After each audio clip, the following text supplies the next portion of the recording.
Well, it's a different atmosphere in the world today. Wartime, the country is at war. Everything is at war. And young fellas are joining the services. Girls encourage it. My elder brother was in the army. I thought, well, I could have got out of it. I was apprenticed. He could have got me out. But I wanted to be what everybody else was doing.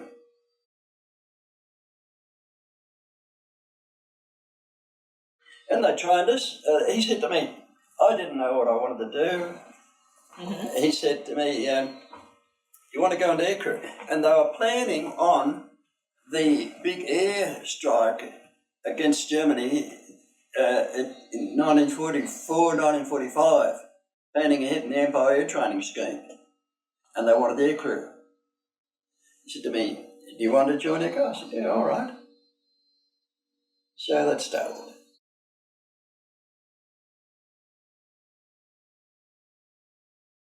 Snippets will come out.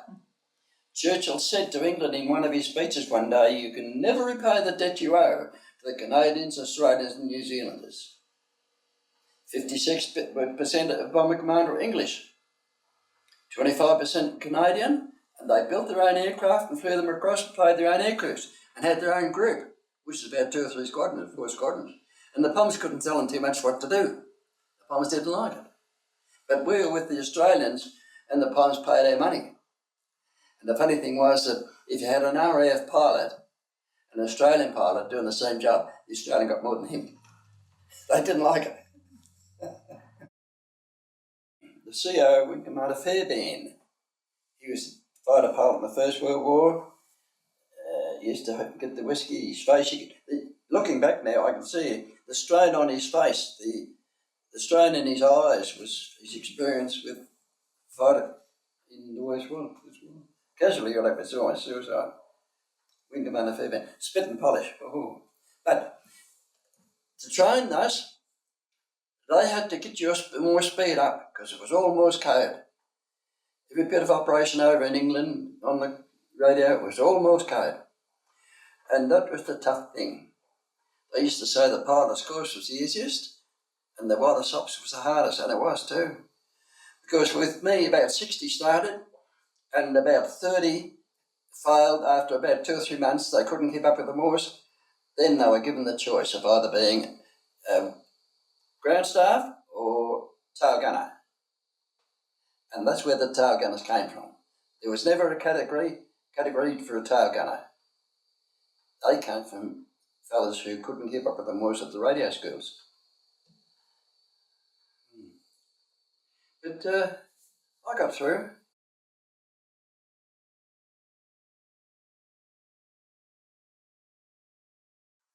We buried a crew one night. They were coming on the SBA, they call it the Instrument Landing System now. About 2 miles or about a mile over the end of the runway, you hear another doot, doot, doot, doot, doot. No, it's not that. Do, do, do. You know you're a mile from the end of the runway. Get over about, say, 100 metres from the end of the runway, another one. Doot, doot, doot. You've got to be about 50 feet above the... Well, this crew, 2 Canadians, 2 Poms, 2 Australians were in our Lanson, and he passed them and didn't know. He was still on the beam and straight into the cliffs on the other side. Well, they came in the next day, the flight deck, when we were at classes. Oh, and 2 volunteers, he said. Mick Morse put his hands up. I thought, oh, well, I'll be silly, I'll put my hand up too. So it was to bury them. And they're in Newton Stewart Cemetery today, which is about 2 miles away from Wigtown, where we were.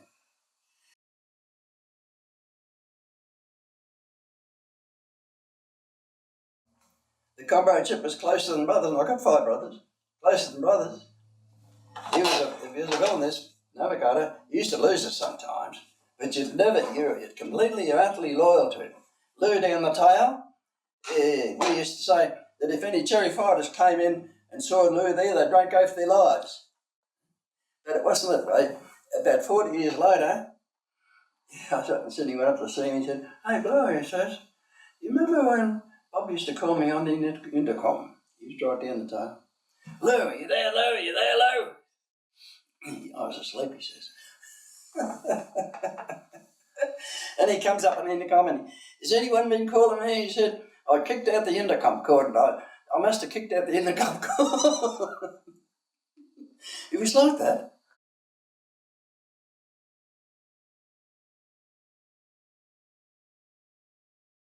If you had leave, I used to go to dances. I reckon I went to most dance halls in England, because if we were going back, if we were out flying about 4 or 5 hours and couldn't land on our own drone because it was fogged in, they'd send us 100 miles away, I used to go to a dance. Oh, I used to go dancing a lot. Once in the train, I was travelling by myself, and a fellow opposite me, with his wife and kid, would come and have a meal with us. And they were good meals on the train. Oh, I said, I don't want you to pay for me, in effect. Will you pay for the wine? All right, I'll pay for the wine. Sitting down there, and he said something about colonials. I said to him, look, if you want to make an enemy of a bad friend of a Canadian, Australian, or colonial, or New Zealand, call him a colonial. Things are very quiet. But that was the attitude of the people in Oxford to Australians.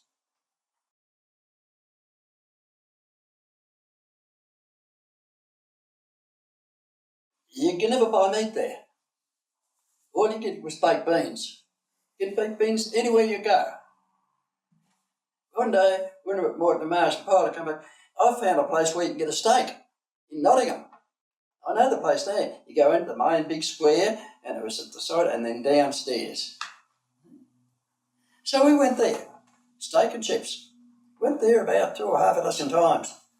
Then one day when we were walking out the doorway, here's this smoke and grime notice above the doorway. Horse meat allowed to be served here.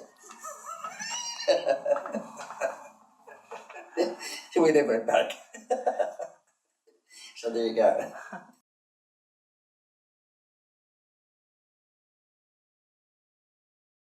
No, they used to give us bacon and eggs. But somebody said one day when we were at Moreton Marsh, oh, they said it's not fair. If we get the chop, we don't get our bacon and eggs. So, all right, we'll give it to you before you go. So my pilot, oh, that's what I told Huey Edwards. So my pilot organised so that we got bacon and eggs before we flew. But they'd made a mistake. We got bacon and eggs before we do it, and when we came back. And I told Huey Edwards what he did. He organised so we got 2 lots of bacon and eggs.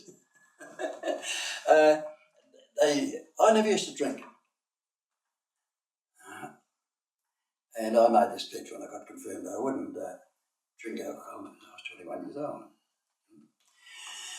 Well, we come back, and these gorgeous WAF officers would be giving us little glasses of rum. It was beautiful. Almost held a spoon up, Navy rum. And I said, what's wrong with this? There's nothing wrong with this. And every time they'd go to a pub, I'd go and have a glass of rum. That's what they used to say.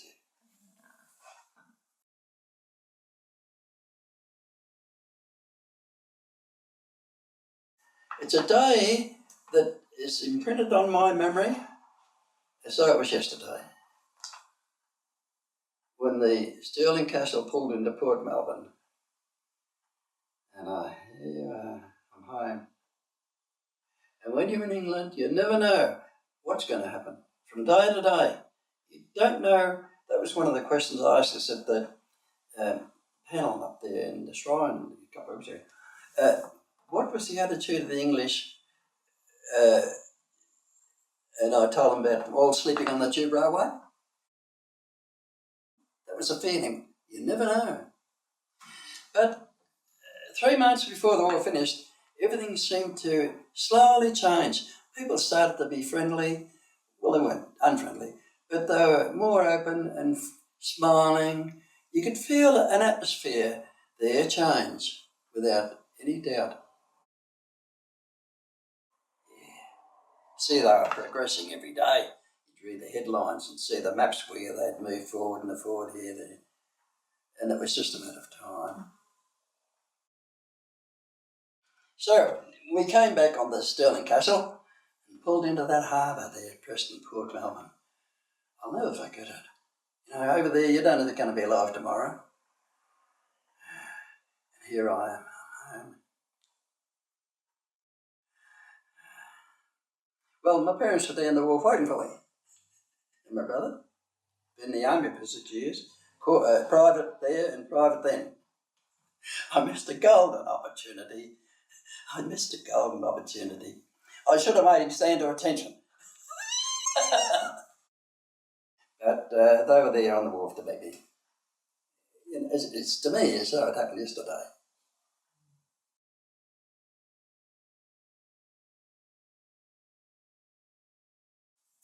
Well, in the week after the surrender, they had what they call Cook's Tours.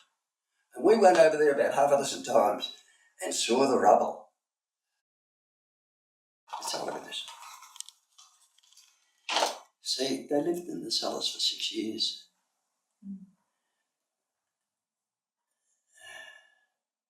And then the Russians wouldn't let them bring any food into the British sector on the road.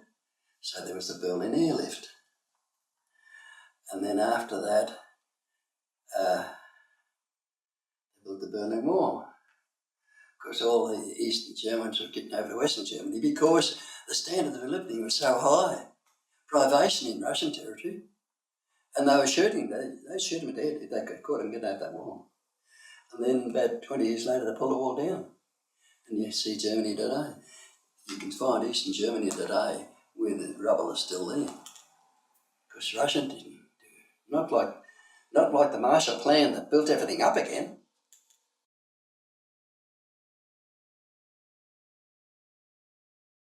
So we were stooging all over Germany, and they went up to Hamburg, and then went a bit further on, and I'm watching out the Astrodome, you know, most beautiful aircraft in the world, the best crew you could ever have, trained to a pitch. Each one knew his job thoroughly. And then he got onto the Kiel Canal. So I'm looking at the Astrodome, and the banks were as high as that, twice as high as that, and we're down on the water. And the tail guy said that all the spray from the propellers would come up behind him until we turned around and say, there's a ship. Pull that anchor. I could see just a blur, the ship was just a blur. I was looking at it, 250 miles an hour. Well, he got up at about 500 feet and level off the aircraft, and then he said, I'll never do that again on the intercom. We were lucky. And you can bet your life that those fellas who were on that ship could hear this aircraft coming towards them and just miss him.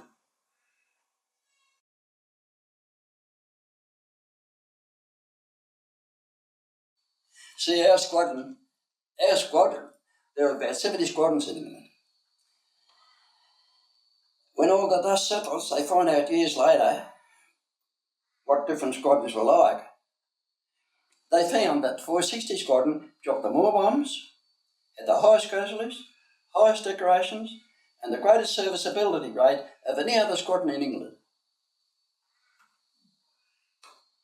Besides that, the CO was Peter Swan, Huey Edwards, who had the VC.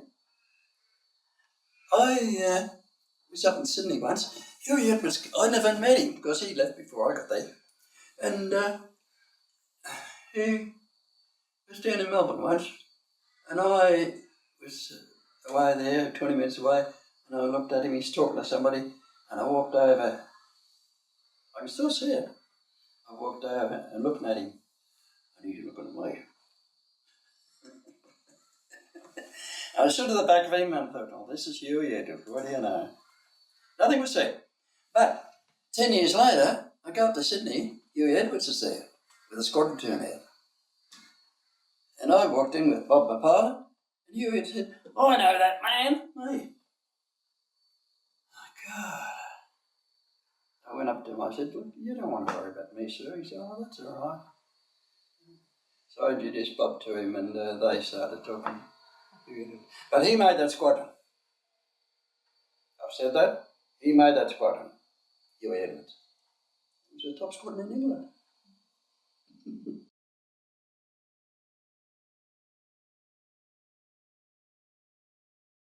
Some of the aircraft, when we went down to Italy to pick up, down to Bari and pick up a load of bombs and bring them back, they were crashed in the Pyrenees. And how? Well, the radar was beamed over France, like television. Once you get up 20,000 feet, you can get that signal up to about 200 miles away. And if his G picks up, he's shot. And if there's clouds up there and he can't get a shot on the sextant, he's done. And that's what did happen. And one night, that happened, and the light was flashing, because I wasn't in the intercom, I was on the radio all the time. Get security home, boy. What security? What is my course of Sierra wind to reach you? That's it. And very weak signal. We're about 300, 250 miles away. I remember this night very well. I'm just telling you this because this is what my job was. Well, and 6 other stations are calling for QDMs too. And I rang, got into the email. I said, I can't get out. Oh, my signal's too weak. I said, it's all right if I give a paper already. Yeah, bloody give a paper already. And back she came. Oh, I can still, I'm telling you about it. Back she came. Oh. Well, I got the bearing to get us home. And Lou used to say to his mobile engineers, you always used to get us home, Lou.